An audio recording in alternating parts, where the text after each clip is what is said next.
everybody. Welcome back to Ellen Explains It All. This is the show where I normally talk with our executive director, Amanda Chin, to demystify AWT myths and rumors and answer your questions. But as you can see, if you're watching, I know a lot of you just listen. I'm actually joined today by special guests and board members, Molly Shoemaker and Tori Babcock. Hello. Yay! I just was like, oh, I guess if people are listening, if we just wave, it doesn't work. Yeah. Yeah, I've been told more people listen than watch, which you're missing my very good Fascinating. editing if you Yeah. don't watch. Before we get started, I usually like to ask Amanda a little warm-up question, but since Molly and Tori are here, I figure you guys can just take a second to introduce yourselves, your roles on the board. I know we just had Molly, but it can Sure. always be said again. I can go first. My name is Molly Shoemaker. I use she, her pronouns. I've been a part of the community since fall 2015, and I've been on the board, since early 2021, I think is when I joined. And I'm the president, and I have been for the past couple of years. And before that, I served as co-president with my friend Tremaine. I am currently working on the dance out with Tori. Tori is also in the dance out. I am also in the dance out.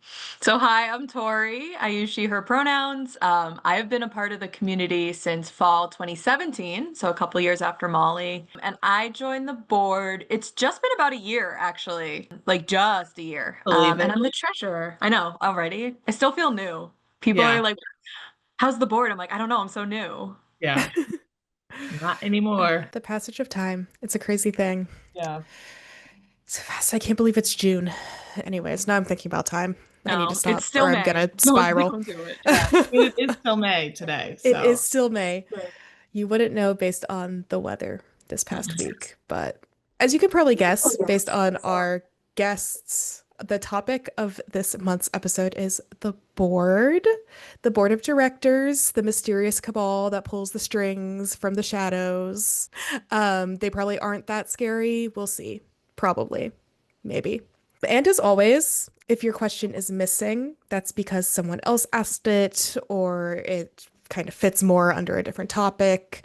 Also, for full transparency, I did tweak a couple questions this time around to sort of align more closely with Molly and Tori's roles within AWT and the board. There's never any tea or any shade when it comes to missing questions or edited questions. It's just logistics. And with that out of the way, are we ready to jump in? Yeah, let's do it. Yeah. Yay! All right, we got great questions. So thank you, everybody. All right, first question. Do board members have set terms in their role, or are they on the board for as long as they want to be? It's sort of both in a way. But the like official answer is that we have bylaws and all of that stuff is dictated in there. So any organization that has a board, there are bylaws there and it can vary organization by organization.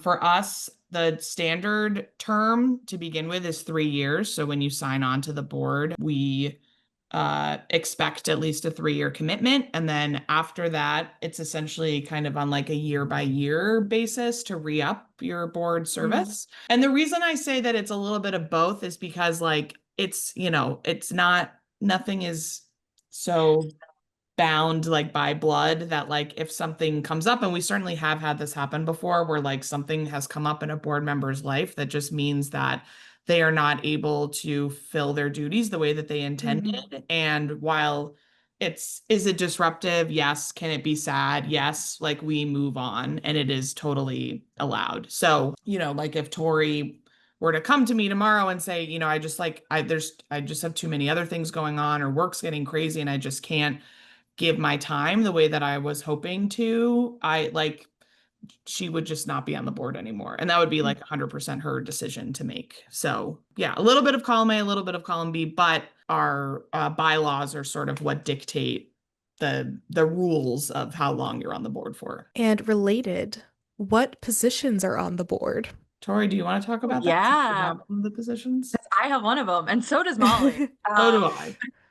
so The main positions are president, which is Molly. We have an optional vice president, which we currently do not have, and they are optional, so that's allowed. And we also, for mandatory roles, have a treasurer and a secretary. So I'm the treasurer, which means I do math. And then secretary Ugh. takes like minutes at the meeting. Oh, I love math. I can't deny it anymore. I was trying to be cool with the theater kids for so long. Like, yeah, I also hate math. No, I love math. We're already That's theater okay. kids. We're already not cool. I can admit that too. We need someone who likes math, so thank you. Um, you're welcome. I do it for you. I'll also just say that like this is not a voted on position. It's just something that like this person expressed interest in and kind of makes sense based off of their background. But Tremaine sits in sort of like a DEI role, meaning that like he, you know, is a thought partner to Amanda and other folks on staff related to issues surrounding DEI, belonging, accessibility, all that jazz. Mhm. So that's not like an official thing. It's not in our bylaws, but that is something that happens also. Kind of with that, I guess. Every board, like, just because I'm treasurer and that's like a voted on position, most board members have something that's either in their day job or their background that they're bringing to the table that we want as a part of the community, even if it's not an official like role. Yeah. Mhm. So like for example, I work in human resources in my job. So when Amanda has had questions about payroll or different like employment laws in New York City or things like that, like she can come talk to me about that. We have people, you know, Caro works in marketing, so Mhm. that's a place where she can contribute. So those are all more, I think, related to like what we look for when we're looking for board members to join and sort of like specific skill areas that it would be helpful for Amanda and the staff to have like an additional touch point on. This next question, just transparency again, this is one that I reworded just a little bit. The integrity is still there. It is also a multi-part question. Great. How does the board interact with the financial picture of AWT? Are there any discussions happening in regards to tuition decreases and or ticket price discounts for active participants, especially for those looking to see their friends who are in a different show during the same season? For example, someone who's in and out who wants to see a friend who's in a main stage but still having to pay full price. Yeah, so I can talk a little bit about financially. So every month we have our board meeting, and every month Amanda sends us a board report, which is how like a picture. It has big picture, little details. It's like a very full overview of how the organization did that month, has been doing year to date. We also every year review the budget so we can see ahead of time what Amanda has budgeted for, make sure it doesn't look insane or Mhm. in either direction, and we approve that and we work with her if we notice things, but it's really just like we get a view overall of how the organization is doing financially every month. In discussions for things like tuition discounts and ticket decreases, it's something we hear about and we discuss for sure. Mhm. But that's really a part of the budgeting process and making sure that the budget itself balances.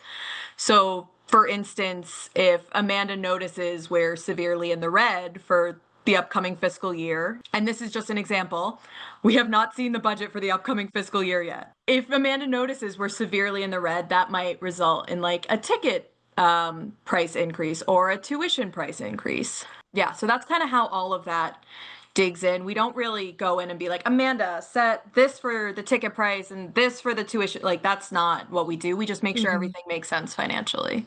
Yeah. Mhm. Because part of being on the board of any organization means that you have a fiduciary responsibility towards the organization, which means that we have to make decisions in the best interest of like keeping the organization alive. So meaning that like we have to make sound financial decisions. So for example, if Amanda presented us a budget and, you know, she was like, okay, I'm hearing that we need to like cut ticket prices. So now like all tickets are $1 and there's like nothing to make up for that. And suddenly we see like big gaps in the thing. It is our job to say, okay, no, I actually like the organization still has to exist, right? So like and we rely on ticket income coming in as part of our business model presently. Now, could that change in the future? Again, like if somebody knows some like big funder out there who wants to underwrite all of our tickets, yes, 100%.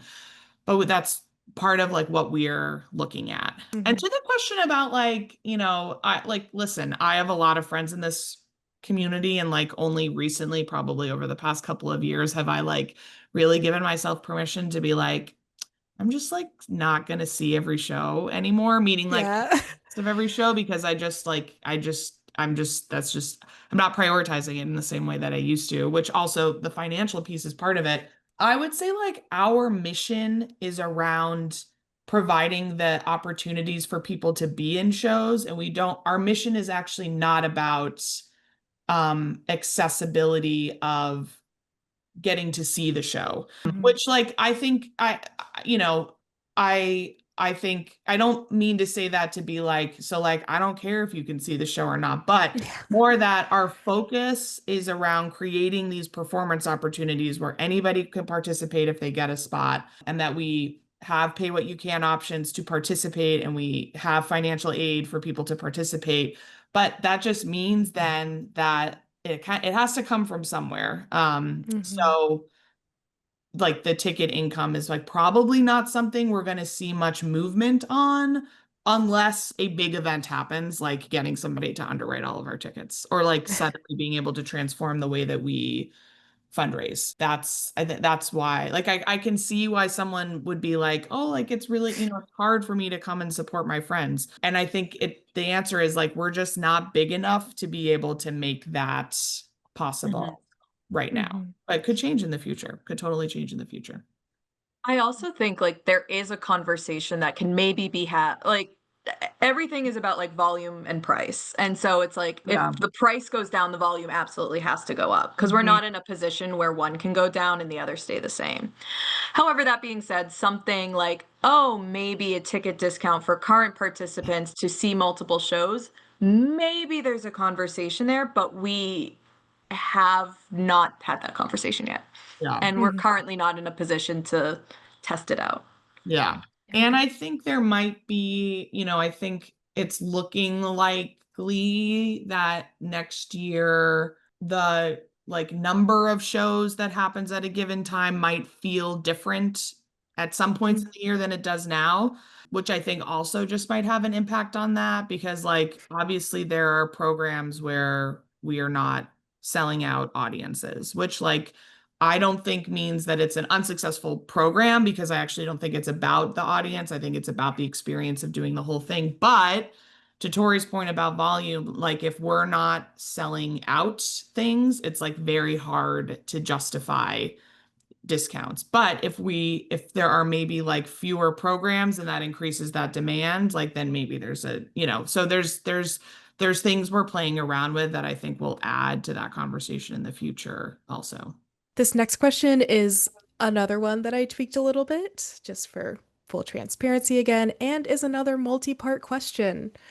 Wow, exciting. Does the board look at feedback forms? What happens with our mid-season, end-of-season forms? Is there ever a possibility that if there's a common theme on forms, that it would be addressed to the cast? Would love more info. I have never seen a form ever, except for the one time I was a cast rep. That was the only, I didn't even see him. I just got feedback that I was not doing a great job, which I was, but well. So the way that the system works presently is the board looking at the forms is not part of the process. Okay. That is like first I would say Riva's job, and then eventually Mackie's job when Mackie takes over. And then Riva would, their next line of escalation would be to bring to Amanda or other members of the staff. And then that stuff does come to us. Like I would say we do hear trends. Now, here's the other thing I'll say about mid-season surveys. The response rate is often on the lower end, which just means then they're like the statistical integrity of the results. It's like very hard to be like, okay, this means we must make this huge shift, or, like the data is screaming that at us. Because like if, we get like a, 20% response rate on, a show that has like 60 people in it, that's 12 people. And right. Yes. Probably. Yes. And it's, that's just, which is not to invalidate any of those experiences. It just means 80% of the cast is also having an experience, and we just don't know what that is. So part of me saying this is like, you should fill out the form if you have the chance to fill out the form, even if you're like, oh, like I hate it. You should do it because maybe, that will change things, I think. In terms of things being addressed with the cast, I feel like I'm now putting more of like my creative team hat on. Some like I 100% have been in experiences where like I have gotten feedback as a creative team member as a part of the mid-season process. And we do our best to incorporate things and address it. I think like it's not always like a moment where we're going to sit down and be like, this is feedback we got and we're doing it. Like now we're fixing it. I think in most examples I can think about, like, it's like something then we've just tried to incorporate moving forward. But I hear, the desire for a little bit more like dot connection. And certainly honestly, I think one of the hardest parts of being a participant is just like trusting that the work that the other people, the creative team and the staff is doing is happening. And like, I can say that as someone who sat on both sides, that also like I have been a participant and been like, what the fuck? Oh, and were we allowed to swear? I assume yes. Like, why is this happening? Why haven't you fixed this thing? But also sitting in the creative team slot, like, you are juggling a lot of different things and, our time is limited. So I wouldn't say there's like no chance of that ever happening. I think it really like depends on what it is also. Anya and I have received a lot of direct feedback from people during Dance Out, and I'm super appreciative of it. It's not always something that we're necessarily like, okay, and now we're gonna like this person is having this experience and we're gonna fix it for them exactly the way that they want it to be fixed. But what I am really grateful for is that it just like clears the air and just feels like a dialogue is able to happen. And I am hopeful that it creates like more understanding on both sides, both on like why Anya and I made the decisions that we made, and also us understanding why that might leave somebody feeling disappointed or some kind of way about something. So it's also just my plug to like encourage yourselves to have those conversations directly, because the fastest way for that stuff to happen is to actually talk to somebody about it. Because the mid-season surveys, it's like mid-season, and then it takes time to fill out the surveys, and then it takes time to give us the information. And so it's not always possible, or it doesn't always feel safe to give feedback upwardly like that, but we certainly endeavor to create an environment here where that's as possible as it can be. And you can also come talk to a board member about it too. All of our contact information is on the website. I have had conversations with people as a board member, where people have come to me to talk to me about things. So I do welcome that if that is something that is of interest. So this is my long. Same. I love a conversation. Yeah. Yeah. And we have talked about doing an episode of this just like solely based around feedback and forms and all of that. So I would love to do that and talk more about it. Probably not the people that give the best answers. Yeah, exactly. So keep an eye out. Everyone vote for that topic if you want to see it covered. How does one get involved with the AWT board? Is there a selection process? You want me to do it, or I just feel Yeah, like you should do it. I'll do it. Yes. So yes, there is a selection process, meaning there's a process by which we would say yes or no. I would say if you're interested, the first step would be to like talk to somebody on the board and just express your interest. I also feel a sneeze coming on, so that's the face that I'm making. I'm back. Thank you. If for somebody who has expressed interest, we would have probably a little discussion about it on the board first to kind of see if it makes sense to put that person through the process. Assuming the answer is yes, we would set up some interviews with members of the board where we ask you some questions about your experience with AWT and what you hope to bring to AWT. And then we have a vote, and then you're either on the board or you're not on the board. I think the biggest thing that I am looking for right now as we look to add some new people to the board is just sort of availability and the ability to commit to this. It's not a huge time commitment. We meet once a month.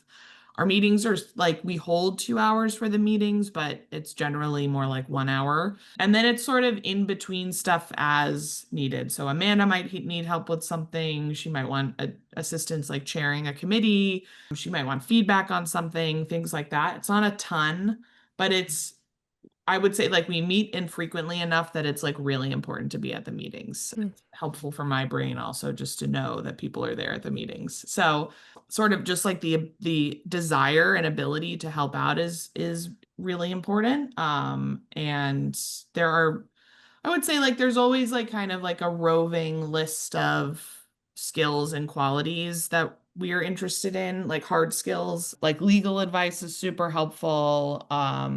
Fundraising help is super helpful. Not to be crass, but a big part of people being on boards also in the traditional sense is a network of people who feel really awesome about giving money. And I wouldn't say that we directly have that right now. And I think there's a lot of really wonderful things about not having that specifically, but the other side means that the other side of that coin is that our fundraising base could be significantly stronger than it is right now. And that directly ties to all of these things that people are wanting or aren't happy with in terms of pricing and costs and things like that. So I'm not going to say I don't want a board where we're only just thinking about people who are connected to people who have money. But to be clear, that is how many organizations boards work, that there's a certain number of people on that board who it's that is. And that's just, we could have a whole other session why I could talk about why the nonprofit model is broken generally. And we should just have more federal support for the arts anyways, but this is where we are right now. So, but the TLDR is if you're interested, if this is something you're passionate about, you should come talk to one of us and we'll share more. These next two questions I'm actually going to combine because they're very related. How involved is the board in key decisions throughout the year? Show selections, type of programs offered, venues for shows, rehearsal space, etc. And then the one I'm kind of folding into this is how much input does the board have regarding planning an AWT season?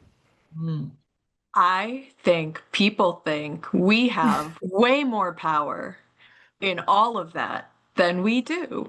And the next person who asks me what the next show is, I will tell them again, I don't know. Find out via rumors like the rest of us.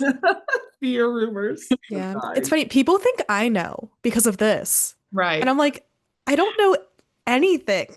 Yeah. And I know Amanda has said this before, very often the reason it's not being shared is not because it's a secret. It's because it's not set in stone yet. And we just simply don't want to disappoint people. It's the creative team hasn't signed their contracts yet, or we don't have a contract with the venue. We don't have a contract with MTI, whatever. And we just don't want to be Molly's directing, what's something dumb to direct? Molly's directing Chicago, this fall, and it's just simply not going to happen. We can't secret it out into the universe. But and I would say so kind of going back to what Tori was talking about related to the budget, what we do approve is that. So what we know is, the staff with their wisdom and experience says, this is the number of shows we think we could do this year. This is how many of which program. This is based off of historical data, how much we think we're going to generate from each program, both in tuition and ticket revenue. This is how much money we have to raise to fill the gap because that stuff does not cover all of our operating expenses. So here's our best guess of what we think next year is going to look at. And then the board says, okay, yes, we agree with you. We think this is a good guess, or no, there's something about this that doesn't feel good and we need you to make an adjustment. Like, we don't want to fund this program. So like that's where we go, but that's like I would say like more of a 30,000 foot, 10,000 feet view of it all, as opposed to being like, we are doing Chicago in the fall. Board, do you agree? Yes or no? Now, another place where I think the board could come in is like if, you know, if a show or something like was announced that didn't feel in line with our mission or our values as an organization, like that is a place where we could come in and say, I don't think this was the move. And depending on the severity of the situation, we could say, I don't think this was the move at the beginning and try to fix something, or we could say like it afterwards and be like, how can we learn from this in the future? Which doesn't, when I say that also, I don't mean like, oh, like some people don't like this show. I mean like this show is like actively harming people in some way. Like this show is like categorically going against something related to the, you know, the mission of the organization, which is like different than like, do I, Molly, like this show? We've done plenty. What's a good example? Young Frankenstein, I knew when we announced that it was not the show for Molly Shoemaker, like to participate in. It was just like, I know, I was like, it's not my vibe, but I know enough about the show to know that I thought it was going to be a great show for AfterWork Theater to do because of its composition and it's funny and blah, blah, blah, blah, blah. So I was like, fabulous. I don't want to be in this show. I don't want to direct the show. It wasn't offered to, but I just mean like there's like not interested. But I'm so happy for the organization that they did it because it seemed like a great experience from the outside. So it was so good. Yeah. It was so good. Yeah, and I had a great time seeing it, and I had a great time. I didn't have a great time working backstage pushing the hay bale on stage, but in theory, I had a great time working backstage. So Molly, neither did we. Yeah. I was like, you've got to be kidding. If I see this gray block one more time, like I never want to see it ever again in my entire life. But yeah, so I would say like that's where the board gets involved in those things. And like we operate from a place of like trusting that the staff is going to do what they say they're going to do. I think like, which is like the way that I would want my boss to treat me at my job, which is like operating from a place assuming that I'm doing the best job that I can do and that I will ask for help when I need for help. And that's sort of like the vibe of the board related to the staff also, I think. And the staff has not given the board any reason to act otherwise either. That's the other thing. We're not going to be like, oh, rehearsals at Sirovich versus Malloy. Like we trust that they know where the rehearsal space is available and will give us a space. Yeah. There have been times where like mine or other people's on the boards, like opinions have been solicited about like hypothetically if a show would be a good fit for this organization. So like that's another place where this happens, but it's sort of like one of many opinions that's taken into account and it's based off of like just like what Amanda knows about our experiences. Like if she knows that maybe I like directed a show in college, she might be like, what do you think about this like for us? And I could say, oh, like I think, you know, these songs might be tricky to do, or like, yes, this is a slam dunk. Definitely, you know, keep it on your list and see what happens. So there's that too. Believe it or not, we are on our last question. Wow. Say it ain't so. I know.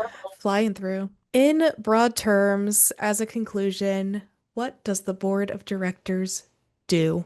It's a lot of just looking at the financials, but that's also me. That's a lot of what I do. A lot of looking at the board report. This show is doing this way. This show is doing this way. We help with fundraising. We look at the budget, make sure it's balanced. We make sure Amanda and the rest of the staff are doing their job, and they are. I don't feel like I have a lot to add to that. I mean, we're, you know, it's like a checks and balance system. You know, we're a nonprofit, so we're required to have a board because of the like tax benefits that the organization receives. So like we're in charge of making sure that like we're not breaking the law and that we're fulfilling the mission and that we're not going bankrupt if we can help it. Basically at the end of the day. Like I would say the board piece of it is like the most of just thinking about it as a business. So whether you work for a nonprofit or maybe you work for an organization that has like a corporation that has a board, it's like about treating the organization like a business. So, which it is at the end of the day, it's just a business that has a mission. So, Well, hello from me and Lucy. I just watched the latest episode of Ellen Explains It All. I got a sneak peek before we uploaded it to our YouTube, and I wanted to add something because when Molly and Tori answered the question about what does the board do, I think they left out something very, very important, and something very important to me in particular. The board also makes sure that the staff and myself are happy, feeling fulfilled, and feeling supported. We're a small team. We have, we take on some big endeavors throughout the year, both logistically and just quite frankly, emotionally.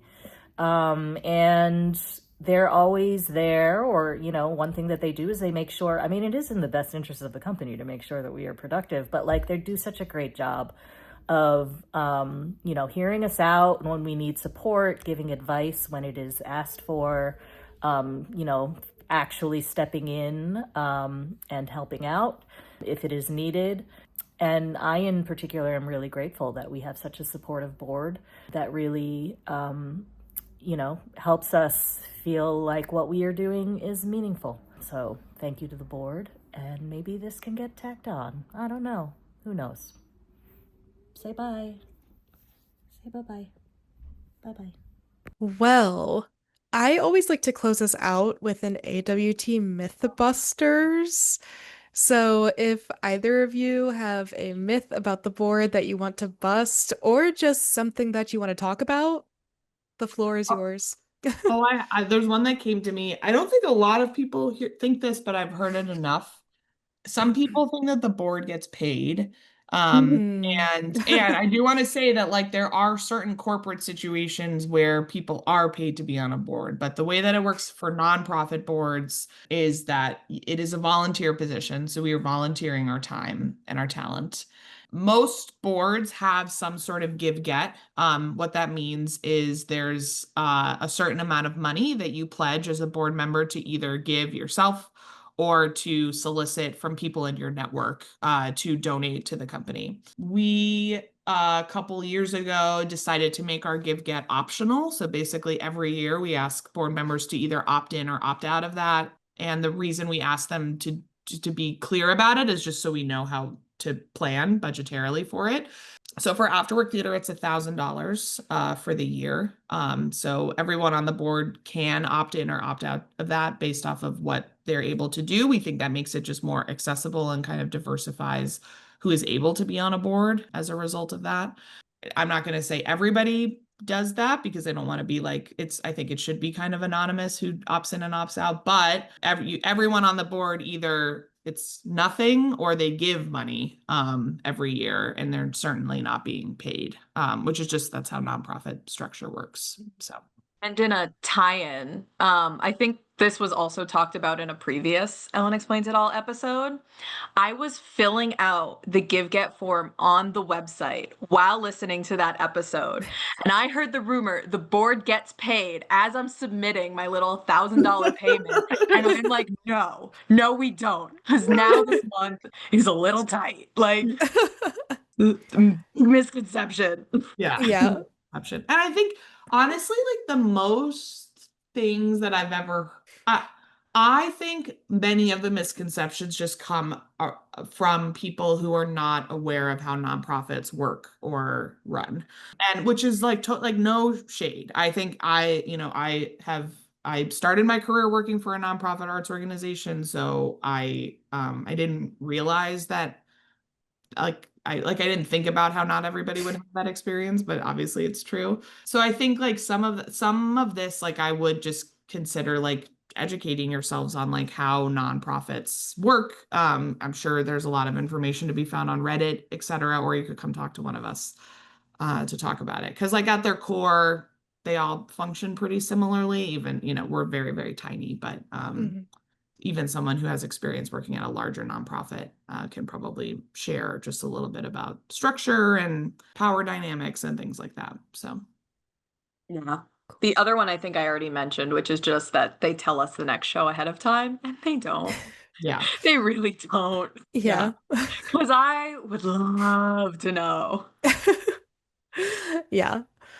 Yeah, totally. And I don't know either. Yeah.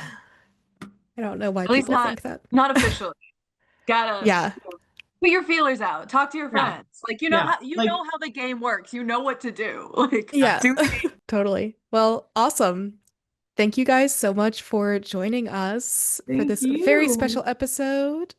It was a pleasure to have you again, Molly, and it was a pleasure to have you for the first time, Tori. Yay. And as Same. always, thank you, the listener or watcher, better be watching, for all of your questions. You're all the best. This little project would not be possible without you, and I never know how to end these. So, bye. Bye. Bye.